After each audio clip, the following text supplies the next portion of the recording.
She should be here by now.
Monsieur Eaton!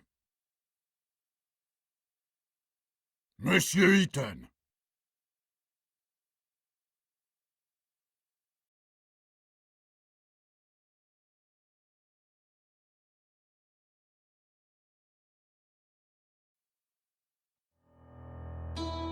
Monsieur Eaton, I'm talking to you. I'm sorry, Monsieur le Président, I was thinking. Do you understand the indictment? Sorry, but I have to ask the prosecutor to repeat. Monsieur Eaton, do you consider it to be a joke? You're charged with a serious crime. Please stay focused. Monsieur Prosecutor, please continue. As I said, I accuse Alfred Eaton of murdering Marie Capet on the 17th of October 1894 in Paris. That day, Alfred Eaton was at the theatrical premiere of Prométhée, Vol du Feu, which took place at Opéra Garnier. As it is apparent from the testimony of witnesses, the accused left at about 8:30 p.m., before the end of the banquet. At about 9:25 p.m., he rented a room in his name at the Caucasus Hotel, which is adjacent to the building in which he lives. It was in that room that approximately at 11:16 p.m. Marie Capet was murdered. Next, the accused returned to his house, and at about 10:05 p.m. he entered his apartment in the company of Marie Capet, or let her in. It results from the fingerprint analysis. It did not show the victim's fingerprints on the outer side of the door, only on the inner. Alfred Eaton, by means of deception or threats, led the victim to his secret workshop, which is located on the first floor of his apartment. The police report did not indicate any signs of struggle or resistance. The accused probably wanted to test on Marie Capet the prototype of a torture machine of his construction, which was in the room along with medical tools and manuals of torture. When Marie Capet realized what the accused intended to do, she grabbed a metal rod lying in the room and hit the accused on the head, which caused a real threat to his life and, according to doctors, may have caused unconsciousness. The fingerprints of Marie Capet's left hand were found on the rod, as well as Alfred Eaton's traces of blood. Traces of blood were also found on the floor of that room. At the time of his arrest, the accused had an extensive wound on his head, as confirmed by medical examination. Seizing the opportunity, Marie Capet fled from the apartment. She was stressed and in a hurry. This was confirmed by her numerous fingerprints secured on the inside of the door of the apartment of the accused. Then, Marie Capet ran into a nearby hotel, the Caucasus. It was the same hotel in which the accused rented a room. As it appears from the testimony of the clerk, Marie Capet was extremely stressed, repeating the word doctor and police. Probably she wanted to call for help. When the clerk went to get some water to calm Marie Capet, she disappeared. The next day, on the 18th of October, about 8:32 a.m., a maid found her body in a room rented by Alfred Eaton.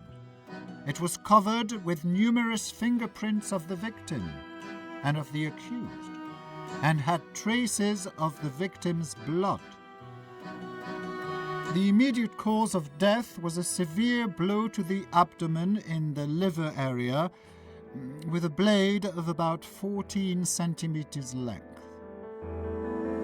The murder weapon, constructed by the accused, was secured in his apartment. Marie Capet's unwashed blood stains were still present on it, as well as the fingerprints of the accused. The accused is also charged by the testimony of one of the neighbors, who passed the accused at the front door of the building in which they both lived at about 11:30 p.m. The witness testified that the clothing of the accused was stained with blood. Unfortunately, the said clothes were not found. At the time of committing the alleged crime, the accused was sane, which means he acted consciously. For committed crimes, the accused shall be liable to life imprisonment or the death penalty. Has the accused finally understood the indictment? Oui, Monsieur le Président. Does the accused plead guilty to the charges against him? Non, Monsieur le Président. Does the accused want to provide explanations? Oui, Monsieur le Président. Monsieur le Président, could I ask you for some conversation time with my client? Of course. I just wish it would not take too much time. We've already wasted too much of it. Monsieur Eaton, please note that you can look through evidence at any moment. It is available by pressing Tab. I will show the defense evidence to the court at the time of your uncovering during the testimony. It might surprise the prosecutor. If necessary, you can recall the string of events, according to the prosecution, by pressing the Q key. Will you need my help during testimony? I will give you my advice and remind you of important facts and events.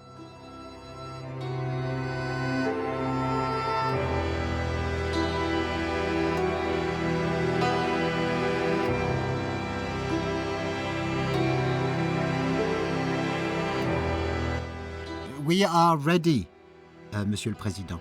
Then let's get started. Monsieur Eaton, what were you doing on October 17th, 1894, from 8 to 12 p.m.? There was a theatrical premiere of Prométhée that day, which was sponsored by Le Feu, in which I am the lead designer. Starting at 7 p.m., I was at the premiere at the Opéra Garnier. Around 8:30 p.m., after the play, I found that I did not want to attend the dull banquet, and instead I preferred to work. I said goodbye to Hugo Argent, président of Le Feu.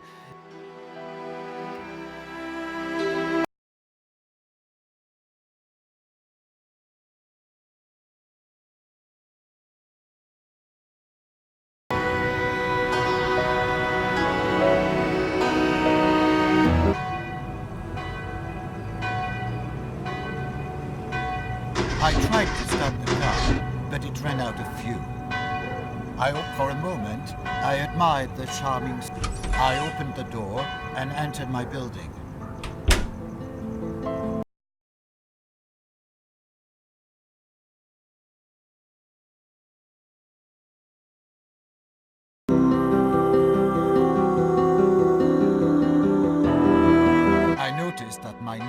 bicycles. Then I opened the door. I looked at posters on the bulletin board. I closed the inner door. I decided to use the stairs instead of the elevator. I knocked, but no one answered. I knocked, but no one answered. I knocked at Monsieur Brissot's door, and he called back after some time. Do you always visit your neighbors at such odd hours? Monsieur Brissot is the only neighbor I like. I believe with reciprocity. He goes to sleep late, and sometimes we like to argue about politics and the influence of La Révolution on today's France.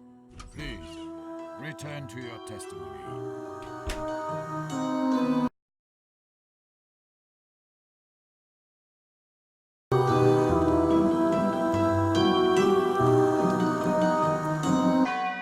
I opened the door to the living room of Monsieur Brissot. There was a letter tucked into Monsieur Brissot's book. The Lordship Service Association was the sender.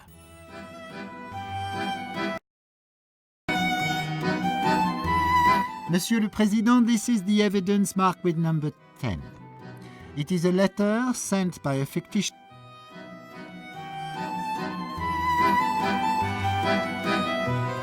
There was a letter tucked into Monsieur Brissot's book. The Lordship Service Association was the sender.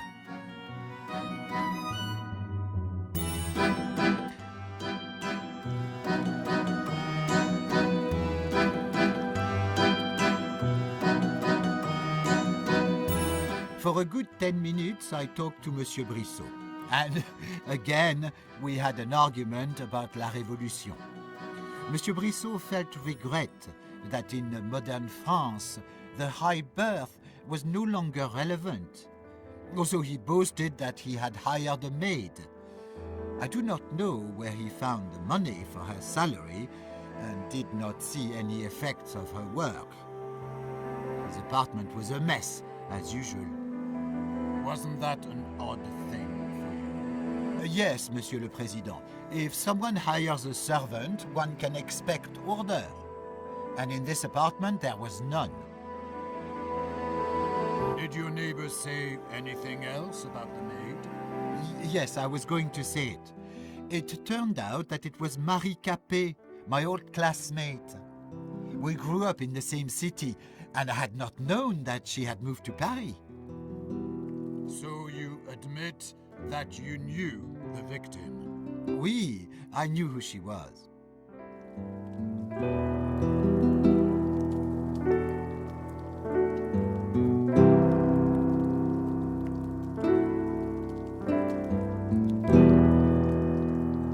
I opened the door to the living room of Monsieur Brissot. I was curious to see behind the door, but did not want to offend my host. I was curious to see behind the door, but did not want to. I was curious to see behind the door, but did not want to offend my host by nosing around. I knew how he is attached to the etiquette. I opened the door and walked out into the hallway.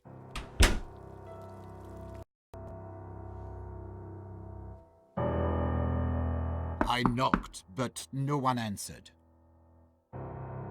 I knocked at Monsieur Brissot's door, and he called back after some...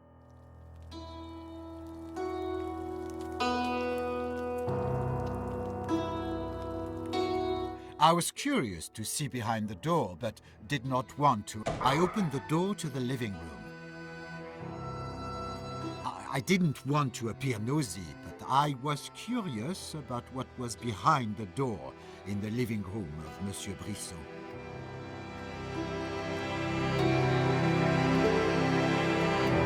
I opened the door to the living room of Monsieur Brissot. Then I opened the door and left the apartment.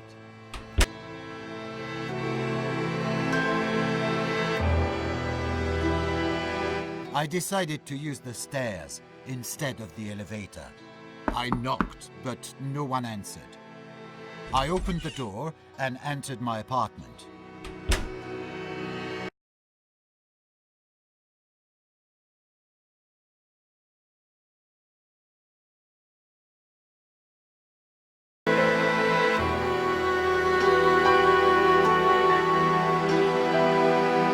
I opened the inner door. I ate the leftovers from my lunch and drank some wine.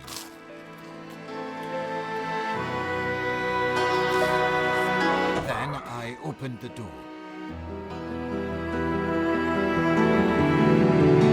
Then I opened the door. I pressed the piano key. I cannot play, but I bought the piano to fit the interior decoration.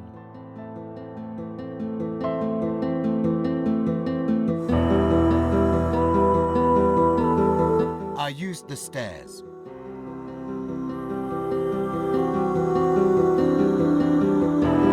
Then I opened the door. Then I changed into some clean clothes. I was tired after the banquet, so I immediately went to sleep. I was even too tired to undress. Is it all you want to testify, Monsieur Eaton? Oui, Monsieur le Président. And so I close the hearing. It is time to present your positions.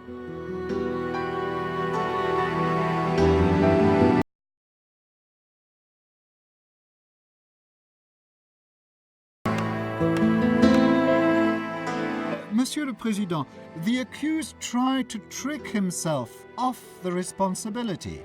He used cunning rhetoric, trying to hide more and more of his new lies.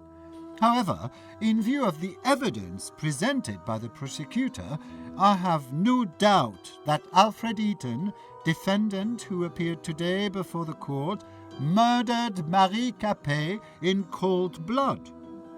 Please, let the High Court not be deceived by his tearful stories about a poor gypsy from the country who gained his success with hard work and which Marie Capet so cleverly tried to destroy.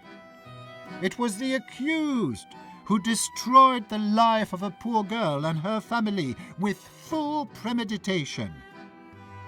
And what did that poor girl do to deserve such cruel fate?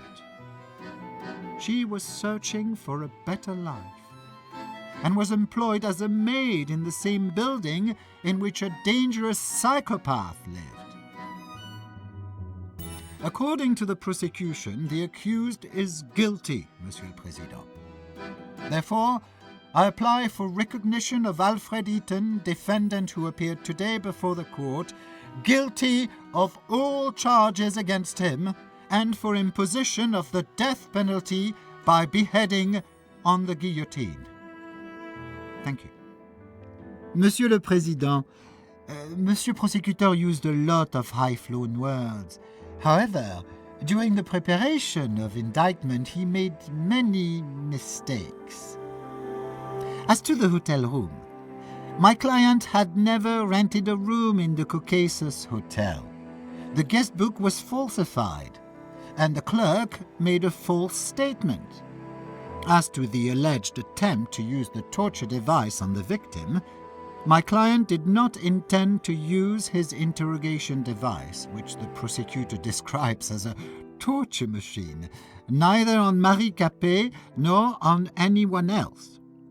It is important to emphasize the relationship of Marie Capet and my client. According to the testimony of the victim's parents, she felt a deep resentment and contempt, both for my customer and for his work and success. As to the meeting with Marie Capet in his apartment, my client has never met with Marie Capet in his apartment. We do not know where Madame Capet's fingerprints inside of that apartment came from.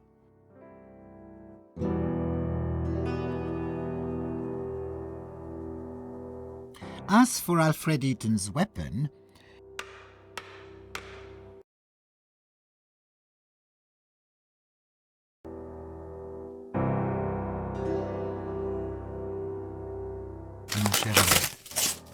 I am in a deep regret that you had to stand before the court accused of such a terrible deed. I assure you that I deeply believe in your innocence and will do my best so that you can continue to work for the glory of Le Feu and toute la France. Cordialement, Hugo Argent.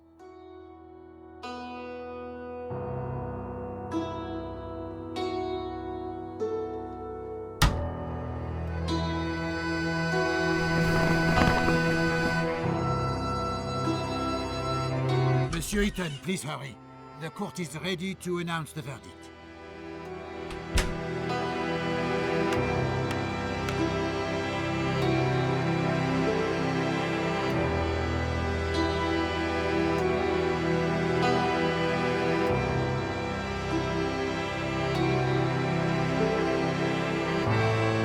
The verdict on behalf of the République Française. The court, as present, hereby finds that Alfred Eaton, accused of murdering Marie Capet, is guilty of the charges against him, and sentences the accused to the death penalty by beheading on the guillotine. The executions will be done in Prison de la Santé the next day.